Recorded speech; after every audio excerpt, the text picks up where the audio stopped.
Hello प्यारे प्यारे विद्यार्थियों, आज पुनः मैं आप सभी के समक्ष वार्षिक परीक्षा 2025 इंटर एग्ज़ाम आर्ट्स फैकल्टी के अंतर्गत भूगोल विषय को लेकर के आप सभी के समक्ष आया हूं। अतः आप लोगों में से जिसका जिसका भूगोल विषय है अर्थात वार्षिक परीक्षा 2025 में भूगोल विषय से परीक्षा देना चाहते हैं वो निश्चित तौर पर इस वीडियो को देखिए और ये वीडियो जो आप लोगों के लिए काफ़ी हेल्पफुल रहने वाली है। और इसमें जो है महत्वपूर्ण प्रश्नों जो पिछले सालों पूछा गया और आने वाले समय में जो है जो क्वेश्चन बनेंगे इन सभी को इस वीडियो के माध्यम से हम कवर करने वाले हैं। तो आप सभी लोग निश्चित तौर पे इस वीडियो में जुड़ जाइएगा। तो आइए आज का पहला क्वेश्चन देखते हैं हम लोग। पहला क्वेश्चन कि निम्नलिखित में से कौन सी रोपण फसल नहीं है। निम्न में से कौन रोपण फसल नहीं है। निम्न में से कौन रोपण फसल नहीं है। क्या वो रबर है, चाय है, गन्ना है या चावल है। आप लोगों में से इस क्वेश्चन का आंसर जो जानते होंगे वो कमेंट कीजिएगा। सबसे पहले हम लोग जान लेते हैं कि रोपण फसल क्या होते हैं। रोपण फसल क्या होती है। तो ध्यान रखना, रोपण फसल को बागानी कृषि या बागानी फसल भी कहा जाता है। बागानी फसल भी कहते हैं। बागानी फसल भी कहते हैं। याद रहेगा सब लोगों को कि अगर इसमें रोपण फसल के अलावा अगर कुछ क्वेश्चन पूछ दिया जाए इसमें बागानी फसल कौन सी है, तो सबसे पहले ध्यान रखना रोपण फसल या बागानी फसल के अंतर्गत आ जाएंगे इसमें जितने भी बागान टाइप के, जैसे रबर हो गया, चाय हो गई, कॉफ़ी हो गया, गन्ना की फसल हो गई, मतलब इस तरह की जो भी फसल मिलेंगे वो सारा का सारा बागानी फसल हो जाएंगे। तो इस क्वेश्चन का आंसर देखिए, क्वेश्चन पूछ रहा है रोपण फसल नहीं है। ध्यान रखना है ये नहीं वर्ड वाला जो है क्वेश्चन, यहाँ पर ये नहीं कि तुरंत जो है रबर में मार देना है। यहाँ पर ध्यान से समझना है कि कौन सी फसल नहीं है। ये अगर हम बात करें रबर की तो ये भी बागानी फसल है, चाय भी बागानी फसल है, गन्ना भी बागानी फसल है। बट इस क्वेश्चन में देखेंगे कि नहीं की बात कर रहा है, तो इस क्वेश्चन का जो आंसर होगा वो सी हो जाएगी, चावल। चावल जो है ये बागानी फसल नहीं है। तो ये कौन सी फसल है, तो ध्यान रखना ये खाद्य फसल है। कौन सी फसल है, खाद्य फसल है। आप लोगों से अगर यही ऑप्शन रहे और इसमें पूछ दिया जाए कि इसमें खाद्य सी कौन सी फसल, तब भी चावल आंसर हो जाएगा, और बागानी फसल नहीं है तब भी इसमें जो है चावल हो जाएगा। आइए अब अगला क्वेश्चन देखिए। नेक्स्ट क्वेश्चन, भारत में वार्षिक वर्षा का औसत कितना है। भारत में वार्षिक, अगला क्वेश्चन है, भारत में वार्षिक वर्षा का औसत कितना है। अर्थात पूरे साल मिला करके अगर भारत में वर्षा की बात किया जाए तो टोटल वर्षा जो है कितना सेंटीमीटर होता है। ए 90 सेंटीमीटर, बी 1000 सेंटीमीटर, 118 सेंटीमीटर या 1180 सेंटीमीटर। भारत में अगर हम वर्षा की बात करें, भारत में अगर हम वर्षा की बात करें तो ये सबसे ज़्यादा पश्चिमी घाट में यहाँ पर होती है। दूसरी बात बंगाल की खाड़ी में, यहाँ अंडमान निकोबार द्वीप समूह में होती है। ये हो गया पूर्वी और हिमालय पर्वत के एरिया में ये जो है होती है। 4 जगह से मुख्य रूप से होती हैं। राजस्थान समेत कम 25 सेंटीमीटर से भी कम, जैसलमेर समय वर्षा होती है, लद्दाख में भी कम वर्षा होती है। तो इस क्वेश्चन को देखेंगे कि भारत में वार्षिक वर्षा का औसत कितना है। तो भारत में वार्षिक वर्षा का औसत जो है 118 सेंटीमीटर है। अगर आपसे क्वेश्चन पूछ दिया जाए कि भारत में सर्वाधिक वर्षा किस राज्य में होती है। सर्वाधिक वर्षा, अगर भारत में सर्वाधिक वर्षा किस राज्य में होती है। सर्वाधिक वर्षा किस राज्य में होती है। किस राज्य में होती है। राज्य में होती है। भारत में सर्वाधिक वर्षा किस राज्य में होती है। तो ऐसे इस तरह से क्वेश्चन पूछ दिया जाए तो ध्यान रखना है मेघालय राज्य है, पूर्वोत्तर राज्यों में एक मेघालय राज्य है जिसमें वर्षा जो है वार्षिक वर्षा कितना होता है 1180 सेंटीमीटर। 1180 सेंटीमीटर। उसके बाद आइए अगला क्वेश्चन देखते हैं। नेक्स्ट क्वेश्चन, अगला जो क्वेश्चन है, मानव विकास की अवधारणा, मानव विकास की अवधारणा किसने दिया था? मानव विकास की अवधारणा किसने दिया था? प्रोफेसर अमर्त्य सेन, मनमोहन सिंह जो हमारे पूर्व प्रधानमंत्री थे, महबूब उल हक और एपीजे अब्दुल कलाम।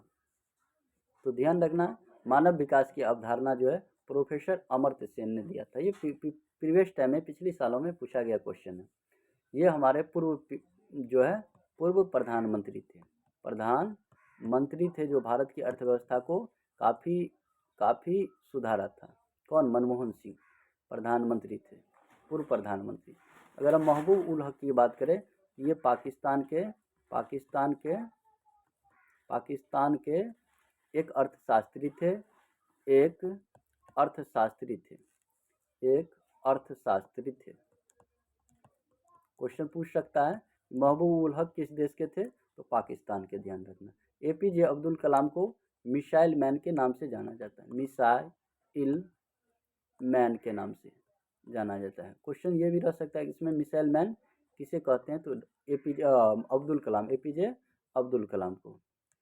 आइए अब अगला क्वेश्चन देखते हैं। नेक्स्ट क्वेश्चन की बात करें हम, तो क्वेश्चन है, निम्नलिखित में से किस महाद्वीप में जनसंख्या वृद्धि सबसे अधिक है? जनसंख्या, यहाँ एक वर्ड आ गया जनसंख्या।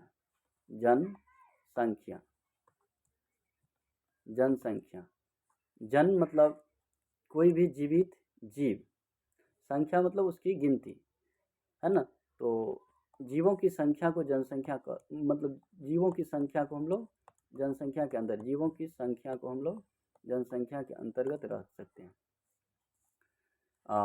खास करके इसमें मानव को हम लोग गिनती करते हैं। तो जनसंख्या ध्यान रखना है। भारत की बात करें तो भारत में जनगणना, जनसंख्या को गिनती के लिए सबसे पहले जो है 1872 ईस्वी में इसकी शुरुआत हुई है और नियमित जनगणना 1881 में शुरू हुई है। भारत में वर्तमान जो है राज्यों की बात करें तो यूपी का जनसंख्या सबसे अधिक है। लेकिन हम इस क्वेश्चन में देखेंगे तो इस क्वेश्चन में भारत किस महाद्वीप में, तो टोटल महाद्वीप जो है 7 हो गया, जिसमें से यूरोप होगा, अफ्रीका होगी, अमेरिका होगा या एशिया होगा। तो इस क्वेश्चन का आंसर हो जाएगा एशिया। एशिया महाद्वीप की जनसंख्या सबसे अधिक है। एशिया महाद्वीप की जनसंख्या सबसे अधिक है। नेक्स्ट क्वेश्चन, भारत में कुल कितने रेलवे जोन हैं? भारत में कुल कितने रेलवे जोन हैं? 13, 14, 15 या 16? तो यहाँ पर क्वेश्चन जो पूछा जाता है 2011 के अकॉर्डिंग, अगर हम रेलवे जोन की वर्तमान में बात करें तो वर्तमान के अनुसार आप लोग देखिएगा अपडेट जीके वाला बुक में, उसमें वर्तमान में जो है रेलवे जोन जो है 19 हो चुका है। 18 + 1 19 वर्तमान के अकॉर्डिंग। लेकिन आप लोग अपने बुक को पलटा के 12वीं का जो बुक होगा उसमें देखिएगा तो उसमें जो है रेलवे जोन की संख्या 16 है। तो इस क्वेश्चन का आंसर हो जाएगा 16। ध्यान रखना है, अगर 19 भी रहे और 16 भी रहे तो उसमें 19 आप लोगों को मानना है, लेकिन रहेगा 16 ही जोन, क्योंकि बुक के माध्यम से क्वेश्चन छापी जाती है और इसका जो है 16 हो जाएगा। अब नेक्स्ट क्वेश्चन है, अगला क्वेश्चन जो है वो इस प्रकार है कि भारत में 4 महानगरों को जोड़ने वाली सड़क कौन सी है? क्या वो सीमांत सड़क है, एक्सप्रेस वे है, ट्रांसमेट्रो सड़क है या स्वर्णिम चतुर्भुज है? तो इसका आंसर हो जाएगा स्वर्णिम चतुर्भुज, जो क्रमशः ये 4 महानगरों को जोड़ती है। एक्सप्रेस वे की बात करें तो इसका जो देखभाल करता है वो NHAI अर्थात national highway authority of India करता है। अगर हम सीमांत सड़कें की बात करें तो इसकी स्थापना जो 1960 में हुआ था और इसकी देखभाल जो है वो कौन करता था? इसकी देखभाल जो है वो सीमा सड़क संगठन BRO करता है, बॉर्डर रोड ऑर्गेनाइजेशन, या फिर इसको हम लोग सीमा सड़क संगठन कहते हैं। सीमा सड़क संगठन करता है। सीमा सड़क संगठन करता है। आइए अब अगला हम क्वेश्चन देखेंगे। नेक्स्ट क्वेश्चन है, अंगूर की खेती कहलाती है। अंगूर की खेती कहलाती है सेरिकल्चर, विटिकल्चर, पिसिकल्चर या इनमें से कोई नहीं। तो अंगूर की खेती विटिकल्चर कहलाती है। अंगूर की खेती विटिकल्चर कहलाती है। अंगूर की खेती विटिकल्चर कहलाती है। ध्यान रखना, पिसिकल्चर जो होता है वो मछली उत्पादन से संबंधित है। मछली उत्पादन से संबंधित है। मछली उत्पादन से संबंधित है। नेक्स्ट क्वेश्चन, तमिलनाडु का मैनचेस्टर किसे कहते हैं? क्या वो चेन्नई है, सलेम है, कोयम्बटूर है? तमिलनाडु का मैनचेस्टर किसे कहते हैं? चेन्नई को कहते हैं, सलेम को कहते हैं या कोयम्बटूर को? तो तमिलनाडु का मैनचेस्टर कोयम्बटूर को कहा जाता है। अगला क्वेश्चन,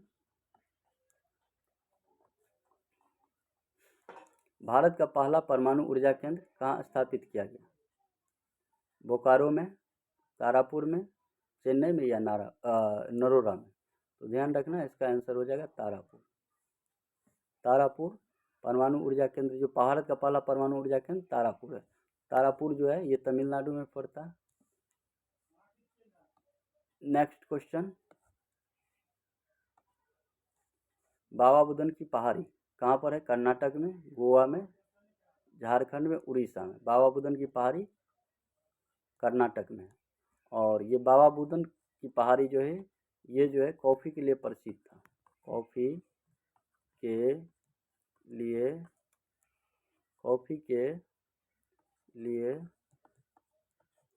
प्रसिद्ध था। कॉफ़ी के लिए प्रसिद्ध था। तो इसमें कई क्वेश्चन जो है हम लोग कवर करते हैं और प्रीवियस टाइम को देखते हुए, प्रीवियस टाइम को पिछली मतलब जो क्वेश्चन सब को देखते हुए उसी पर जो ये क्वेश्चन सब भी बनाया गया और ये PYQ से भी ज़्यादातर क्वेश्चन उठाया गया जो आने वाले समय में जो है ज़्यादातर जो है ये पूछने की चांस रहती है। तो आप सभी लोग इसको निश्चित तौर पे 1 से 2 बार देख लीजिए। लिखना कुछ नहीं है, केवल और केवल देखते जाना है, तो आराम से जो है क्वेश्चन सॉल्यूशन कर लेंगे। ऑब्जेक्टिव टाइप जो भी क्वेश्चन रहेगा उसको जो आराम से लिख सकते हैं और सब्जेक्टिव टाइप में भी आपकी अंडरस्टैंडिंग बढ़ेगी। तो इस वीडियो में that's all in this video. Thank you.